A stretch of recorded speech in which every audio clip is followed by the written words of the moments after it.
성가대의 귀한 찬양에 감사를 드립니다. 네, 은혜 많이 받았습니다. 좀 원망스럽기도 하네요. 설교를 해야 되는데 마음을 너무 먹먹하게 만들어가지고 오늘 안 집사님 기도로부터 시작해서 사순절 첫째 주일 맞아 주님 앞으로 나오신 여러분들께 십자가의 그 보혈의 은혜가 또 찬양하셨듯이 예수님의 그 흘리신 눈물이 여러분의 영혼을 적시는 은혜 허락하시기를 주님의 이름으로 축원합니다. 우리는 지금 사순절을 지나고 있습니다. 사순절은 지난 수요일 제의 수요일로부터 시작했고 그래서 이제 나흘이 지났습니다. 그 가운데 오늘은 사순절을 시작하고 처음 맞는 주일이기 때문에 사순절 첫째 주일로 보내게 됩니다. 사순절에 대해서는 제가 지난 새벽 말씀과 또 사순절 제의 수요일 예배에서 길게 설명했기 때문에 다시 말씀드리지는 않겠습니다. 하지만 그 중요성은 다시 강조해도 지나침이 없을 것입니다. 우리 기독교 절기 가운데 가장 중요한 절기는 부활절이라고 할 수 있습니다. 그것을 뒷받침하는 증거는 우리가 매주 하나님께 예배하는 이 날도 주님이 부활하신 날로 정했다는 것을 보면 알 수 있습니다. 그래서 우리에게 있어서 부활절이 가장 중요한 절기라고 했을 때 그 부활절보다 더 중요한 것은 바로 이 사순절이라고 할 수 있습니다. 방금 가장 중요하다고 해놓고 그거보다 더 중요한 것이 있다고 하니 좀 거슬리실지 모르겠습니다. 하지만 그만큼 이 사순절이 중요하다는 것을 강조하게 됩니다. 왜냐하면 간단히 말하자면 사순절이 없이는 부활절이 있을 수 없기 때문입니다. 즉 예수님께서 돌아가신 것이 없으면 부활도 없다고 할 때 예수님의 순환과 그 십자가 그 죽음을 기억하는 이 기간인 사순절은 부활절보다 더 중요하다고 할 수 있는 것입니다. No cross, no crown. 십자가 없이는 면류관도 영광도 없다. 이것도 같은 것을 의미합니다. 사순절이 없이는 부활절도 없으며 이 말은 우리가 사순절을 제대로 지내지 못하면 우리는 부활의 의미를 그 부활이 주는 감격과 감사와 기쁨 역시 제대로 알 수 없다는 말이 됩니다. 우리가 사순절의 의미를 제대로 이해하지 못하고 이 40일의 기간을 제대로 지내지 못할 때 부활절은 그저 형식이 매년 돌아오는 형식이 될 가능성이 크고 그 부활의 귀한 은혜와 뜻을 온전히 깨닫고 충분히 알지 못하게 될 수 있습니다. 다시 말해 우리가 이 다가오는 부활절을 얼마나 감사와 감격 속에서 기쁨으로 맞을 수 있냐 하는 것은 바로 우리가 이 사순절을 어떻게 보내느냐에 달렸다는 것을 우리는 기억해야 합니다. 그래서 이 사순절 기간을 통해 우리는 그 예수님의 십자가의 고난과 그 죽음이 그저 말로만 내 머릿속에 지식으로만 있지 않게 하기 위해 애써야 합니다. 말씀을 통해 왜 예수님께서 그 고난과 십자가의 죽음을 당하셔야 했는지를 깨닫고 그것이 나를 위한 것임을 뼈저리게 느낄 수 있어야 합니다. 그래서 나 같은 죄인 살리신 그 주님의 은혜가 이를 위해 그가 가셨던 그 고난과 십자가의 길이 나의 피부에 와 닿을 수 있는 것이 필요합니다. 만일 내가 아무리 십자가를 생각해도 그 앞에 무덤덤하고 그 십자가의 길이 나를 위한 것임을 예수님이 나 때문에 돌아가셨다는 것이 와 닿지 않는다고 해도 그것은 잘못은 아닐 것입니다. 그래도 좋다는 말은 아니지만 잘못이 아니라는 것은 누구나 처음부터 그것을 깊이 느낄 수 있는 것은 아니라는 말입니다. 다시 말해 누구나 처음에는 십자가 앞에 무덤덤하고 예수님의 고난에 무감각한 시기가 있는 반면 그 하나님의 은혜가 그 강권적인 하나님의 사랑이 나를 사로잡을 때 그것을 뼛속 깊이 느끼게 될 때가 오게 됩니다. 그래서 만일 지금 내가 아직 그러지 못하다면 우리는 그 은혜와 그 강권적인 사랑의 힘을 구하는 것이 필요합니다. 하나님 앞에 엎드려서 하나님, 아직 무덤덤한 나의 마음을 감동시켜 주셔서 나로 하여금 그 십자가의 은혜와 사랑을 깨닫게 해달라고, 하나님께서 나로 하여금 그 은혜에, 그 사랑에 사로잡히게 해달라고 구하는 것이 특별히 이 사순절 기간에 필요한 우리의 기도입니다. 그럴 때 하나님께서는 저와 여러분에게 은혜를 허락하셔서 예수님의 십자가의 죽음이, 그리고 그 부활의 사건이 내 몸에, 내 뼈와 살에 직접 와 닿게 해주실 것입니다. 우리가 잘 아는 아시시의 성 프란시스는 죽기 2년 전인 1224년에 아시시의 라 베르나라는 산에 들어가서 홀로 굴 속에서 40일을 금식하며 기도합니다. 이를 통해 그가 주로 기도한 것은 나로 하여금 예수님의 그 고난을 체험하게 해달라고, 그 예수님의 흔적이 나의 몸에 남게 해달라고 간절히 기도하던 중에 어느 날 아침에 십자가에 달린 천사를 보게 됩니다. 그 천사를 보는 순간 프란시스는 그 천사의 고통을 자기가 느끼게 되고, 그 천사가 떠나갔을 때 그는 자신의 손과 발에 못자국이 생긴 것과 거기서 피가 흐르고 있는 것을 발견합니다. 이를 그림으로 표현한 것이 지금 보시는 이태리 아시시에 있는 성 프란시스 대성당에 있는 벽화입니다. 이처럼 우리도 그 십자가의 은혜를 깨닫게 해달라고, 그 주님의 고난과 십자가가 나를 위한 것임을 느끼게 해달라고 구할 때 하나님께서는 은혜를 허락하셔서 그 예수님의 십자가의 죽음과 그 부활의 사건이 나를 위한 것임을 깊이 체험하게 해주실 것입니다. 그런 의미에서 오늘 우리가 함께 나눌 말씀은 예수님께서 시험을 당하시는 장면입니다. 오늘 본문은 아주 짧고 간단합니다. 예수님께서 성령에 이끌리시어 마귀에게 시험을 받기 위해 광야로 가셨고 거기서 40일을 밤낮으로 금식하신 후에 줄이셨다. 그것이 바로 내용입니다. 여기서 우리가 예수님께서 시험을 받기 위해 광야로 가셨다는 말을 보게 되는데, 사실 오늘 본문에서 놓칠 수 없는 것은 1절을 시작하고 있는 그때라는 말입니다. 1절을 보여주십시오. 그때는 무슨 때를 말합니까? 무슨 때에 예수님께서는 마귀에게 시험을 받게 되십니까? 바로 앞에 3장을 보면 그때는 예수님께서 바로 세례를 받으셨을 때였습니다. 그래서 3장 마지막 절은 이렇게 끝납니다. 하늘로부터 소리가 있어 말씀하시되 이는 내 사랑하는 아들이요 내 기뻐하는 자라 하시니라. 이것이 보여주는 것은 하나님께서 그 아들 예수님에게 내가 너를 사랑하고 내가 너를 기뻐한다고 말씀하셨을 바로 그때 예수님은 마귀에게 시험을 받게 되신다는 것을 보여줍니다. 그래서 예수님은 연이어 세례와 시험을 받으십니다. 세례는 하나님의 자녀로 다시 태어난다는 뜻으로 예수님께서 세례를 받고 물에서 올라오실 때, 그래서 하나님께서는 예수님을 향해 이는 나의 사랑하는 아들이고 내가 기뻐하는 자라고 말씀하신 것입니다. 그런데 그러자마자 예수님께서는 마귀에게 시험을 받으러 광야로 가셔야 했습니다. 이를 통해 첫 번째로 하나님께서 사랑하시고 하나님께서 기뻐하시는 자들에게도 시험이 있다는 것을 오늘 말씀은 가르쳐 줍니다. 아니, 바꾸어 말하면 하나님께서 사랑하시고 하나님께서 기뻐하시는 자에게 도가 아니고 특별히 하나님이 사랑하시고 하나님이 기뻐하시는 자들에게 시험이 있음을 우리는 알게 됩니다. 물론 이 시험은 오늘 말씀에 의하면 마귀에 의해서 받게 되시는 것이었습니다. 하지만 하나님은 이를 허용하십니다.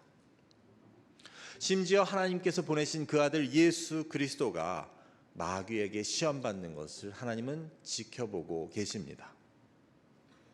성령님이 그 예수님을 시험의 장소로 인도합니다.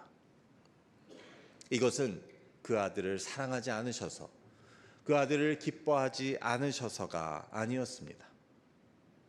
도리어 내가 너를 사랑하고 내가 너를 기뻐한다고 하셨기 때문에 그 사랑하고 기뻐하는 자가 시험당하는 것을 하나님은 지켜보고 계셨음을 우리는 알게 됩니다. 이처럼 예수님께서 세례를 받으시자마자, 그 공생의 사역을 시작하자마자 시험을 받으신 것은 사실 우리를 위한 것이었습니다. 하나님의 아들 예수님은 굳이 시험을 받지 않으셔도 되지만 우리를 위해서 마귀에게 직접 시험을 받으십니다. 그래서 우리도 시험을 당하게 될 때 그것이 하나님이 나를 사랑하지 않아서, 하나님이 나를 기뻐하지 않아서 그러는 것이 아님을 우리가 기억하게 하십니다.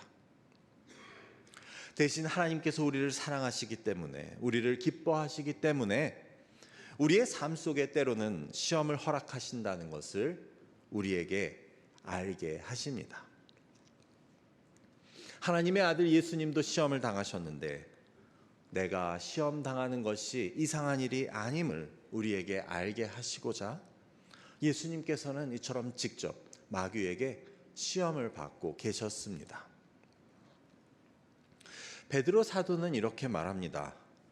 사랑하는 자들아, 너희를 연단하려고 오는 불시험을 이상한 일 당하는 것 같이 이상히 여기지 말고 오히려 너희가 그리스도의 고난에 참여하는 것으로 즐거워하라.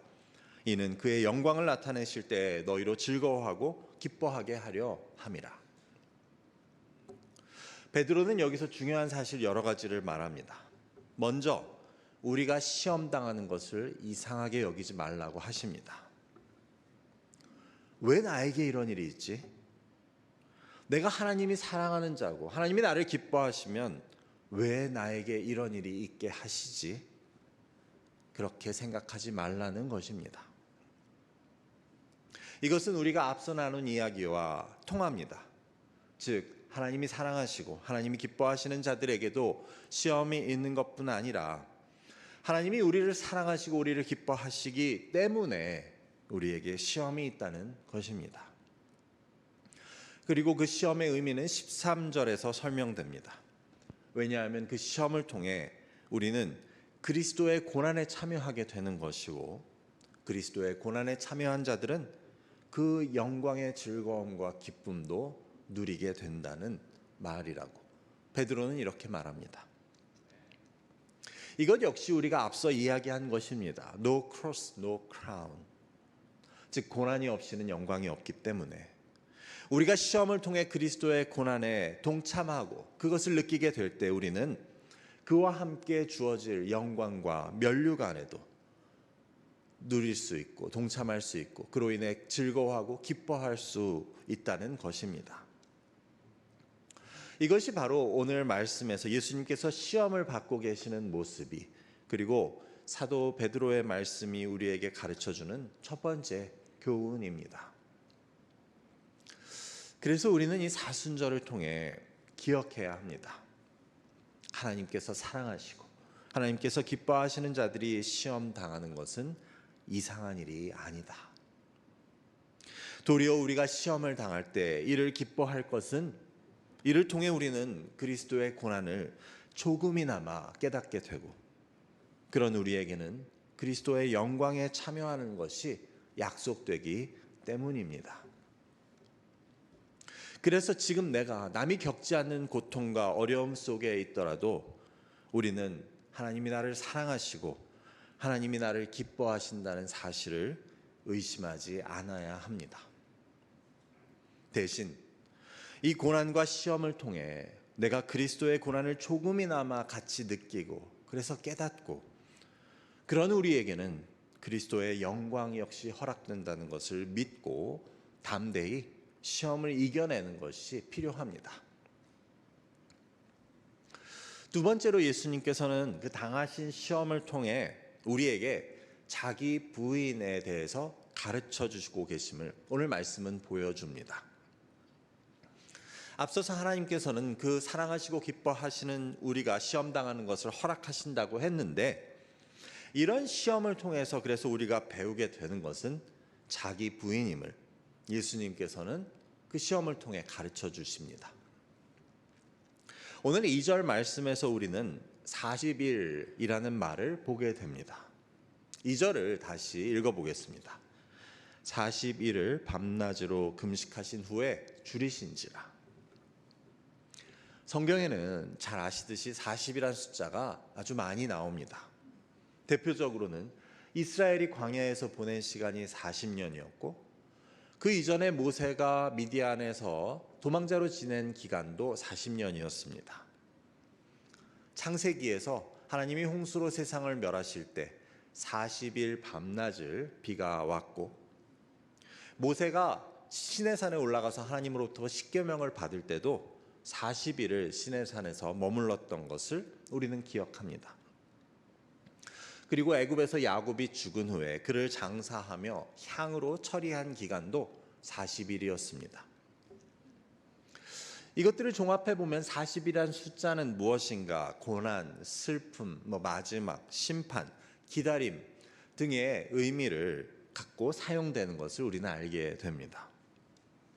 그런데 그 중에서도 오늘 말씀의 40일은 특별하다고 할 수 있는데, 이는 예수님께서 아무것도 드시지 못하신 그 금식하신 기간이었습니다. 인간이 물만 먹고 얼마나 살 수 있나 하는 연구를 제가 찾아보니 사람마다 다르고 성별마다 또 체중마다 다르다고 하는데, 대략 6주 정도가 기본이고 길면 최대 8주까지도 살 수 있다고 합니다. 하지만 음식물과 영양분 섭취가 되지 않아 소화기관이나 뇌 기능이 점점 약해지고 특별히 면역력이 떨어져서 그 합병증으로 인해 6주가 되기 이전에 위험한 상황에 이를 수 있다는 것입니다. 그렇게 볼 때 예수님께서 이 40일을, 그것도 광야 노상에서 금식하셨다는 것은 죄송한 말씀이지만 돌아가시기 바로 직전까지 가셨다는 것을 뜻합니다. 6주는 정확히 42일이고 그 가운데 예수님께서는 40일을 금식하시며 몸 안의 모든 기능이 죽기 직전까지 약해지시고 또 몸 안의 단백질이나 지방은 모두 소진된 그런 상태였습니다. 그렇게 볼 때 예수님의 그 시험과 관련된 40일은 죽음을 혹은 죽음에 가장 가까운 상태를 뜻합니다. 그런데 그런 예수님께 마귀는 먹을 것을 가지고 시험합니다. 그래서 이 시험은 사실 죽고 살고의 문제였습니다. 드시지 못하여 돌아가시기 직전에 예수님께 돌로 떡을 만들어 먹지 그러냐고 마귀는 시험합니다. 우리가 이 사순절에 보내게 될 이 40일과 관련하여 오늘 말씀에서 예수님께서 금식하신, 그래서 죽을 지경에 이르게 되신 그 40일의 기간을 우리는 주목하게 됩니다.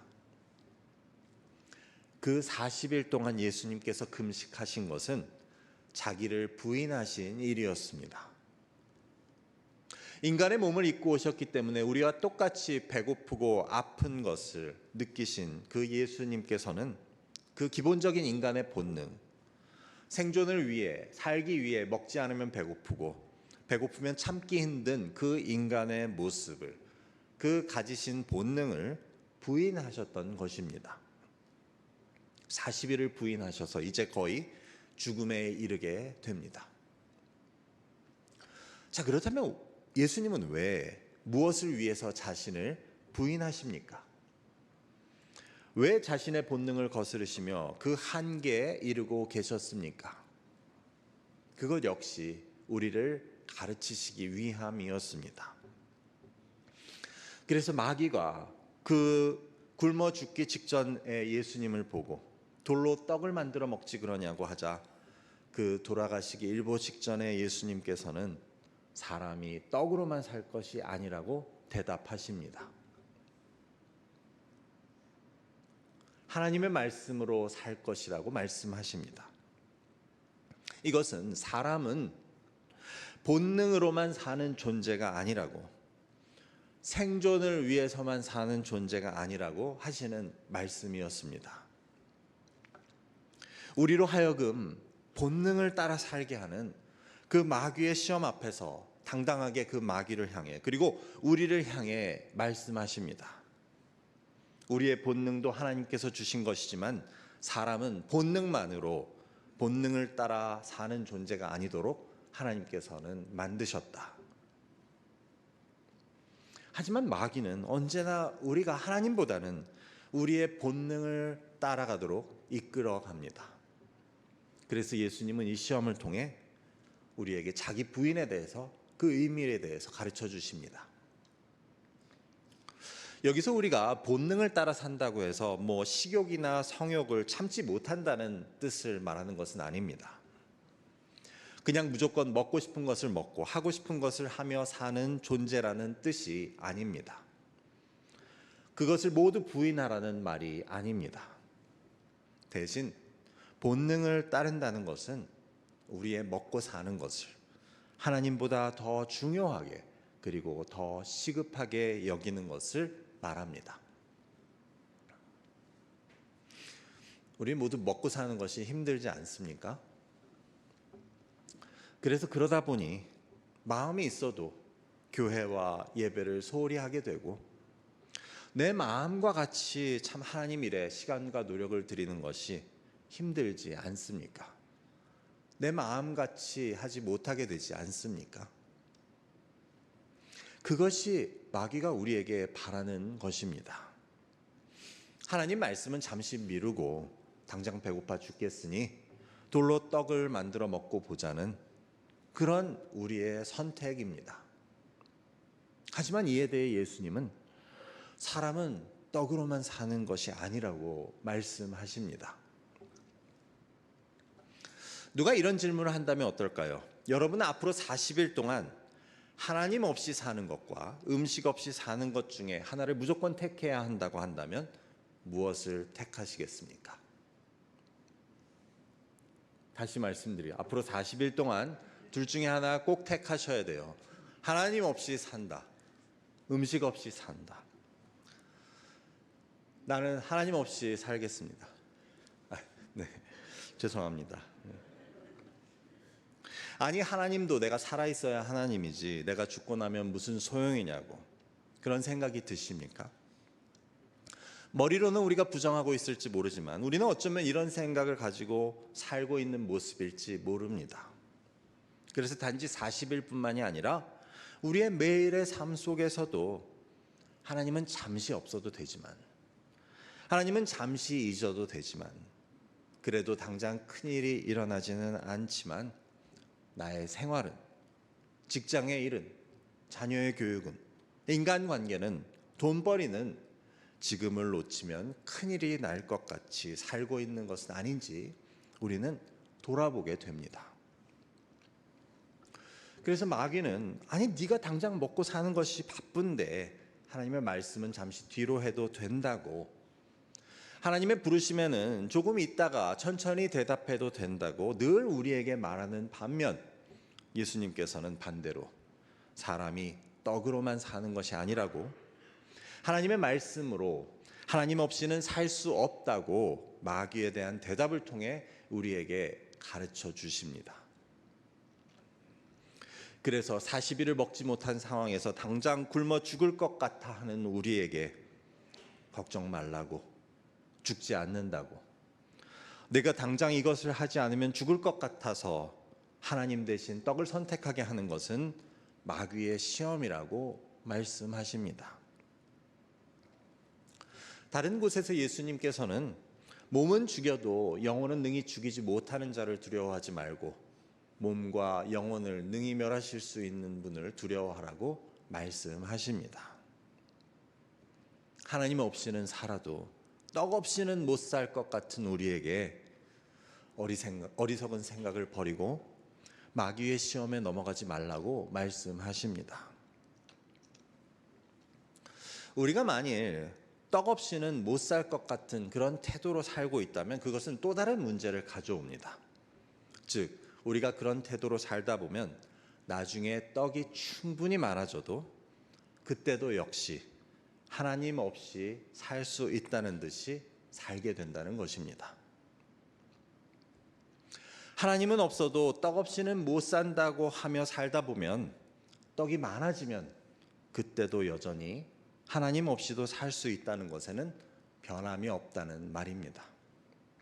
반면에 떡 없이는 살아도 내가 하나님 없이는 못 산다는 태도로 우리가 지금 살고 있다면 우리는 떡이 아무리 많아져도 그때 가서도 하나님 없이는 못 산다는 우리의 태도에는 변함이 없다는, 그것은 달라지지 않는다는 말입니다. 그래서 우리는 처음부터 그런 태도를 갖는 것이 너무 중요합니다. 나는 떡 없이는 살아도 하나님 없이는 못 산다. 그것이 바로 사람이 떡으로만 살 것이 아니요 하나님의 말씀으로 산다는 그 말의 뜻이었고, 이는 자기 부인의 모습이었습니다. 나의 본능, 나의 욕구, 나의 생존을 하나님보다 앞에 두는 것이 아닌 그런 나의 것들을 부인하고 하나님 없이는 못 산다고 하는 것이 바로 예수님의 시험을 통해 가르쳐 주시는 자기 부인입니다. 그래서 우리는 이 사순절의 기간을 통해 우리에게 주어진 이 40일을 통해 이를 내 마음에 확정할 수 있어야 합니다. 내가 떡 없이는 살아도, 다시 말해 내가 지금까지 중요하다고 생각해온 그 모든 것들, 그것들이 없이는 살아도 하나님 없이는 못 산다는 그런 나의 마음을 확정하는 이번 40일이 될 수 있기를 바랍니다. 그럴 때 우리는 떡이 있건 떡이 너무 없건 떡이 너무 많건, 즉 우리의 상황이나 환경에 상관없이 하나님 없이는 못 사는, 오직 하나님의 말씀으로 사는 영적인 존재들이 될 수 있음을 우리는 기억해야 합니다. 이제 말씀을 맺자면 우리는 예수님이 시험 당하시는 장면을 통해 두 가지 가르침을 함께 나누었습니다. 즉 하나님이 사랑하시고 기뻐하시는 자들에게도 시험이 있게 되며 이를 통해 우리는 그리스도의 고난에 동참하고 또 그 영광에 참여하는 약속을 누리게 된다는 것입니다. 그래서 나에게 시험이 오는 것을 이상히 여기는 대신 그 시험 당함을 기뻐할 수 있는 우리가 될 것을 예수님께서는 직접 시험을 당하심을 통해 가르쳐 주십니다. 두 번째로 그 시험의 의미는 우리가 자기 부인을 배우기 위한 것임을 예수님은 보여주십니다. 그래서 그 시험을 통해 내가 사는 것이 떡으로 사는 것이 아니구나, 내가 떡 없이는 살아도 하나님 없이는 못 사는구나 라는 것을 배워야 함을 가르쳐 주십니다. 그리고 이것이 예수님이 보여주신 자기 부인이었습니다. 그래서 이 사순절의 40일은 우리가 겪는 고난과 시험의 의미를 알게 하고 이를 통해 자기 부인을 배우게 하는 기간임을 우리는 기억해야 합니다. 죽기 직전까지 스스로를 부인하시며 우리에게 귀한 가르침을 주신 그 예수님의 시험을 생각하며 저와 여러분 모두 이 40일을 하나님에 대한 전적인 의지와 자기 부인을 배우는 복된 기간으로 삼으시기를 주님의 이름으로 간절히 축원합니다. 기도하겠습니다. 아버지 감사합니다. 예수님께서 그 하나님의 아들께서 직접 마귀에게 시험을 당하시는 것을 통해 우리에게 말씀하시고 우리에게 가르쳐 주시는 것을 함께 나누게 하시니 감사합니다. 아버지 우리에게 허락하신 이 사순절, 이 40일의 기간을 통해 우리가 참으로 떡 없이는 살아도 하나님 없이는 살 수 없다는 우리의 고백을 우리의 마음 가운데 확정하는 시간 되게 하시고 이를 통해 예수님을 따라 자기 부인, 자기 비움을 배워갈 수 있는 이 귀한 시간 될 수 있도록 주의 성령께서 우리를 이끌어 주시고 도와 주옵소서. 감사함이 예수 그리스도의 이름으로 기도드립니다. 아멘.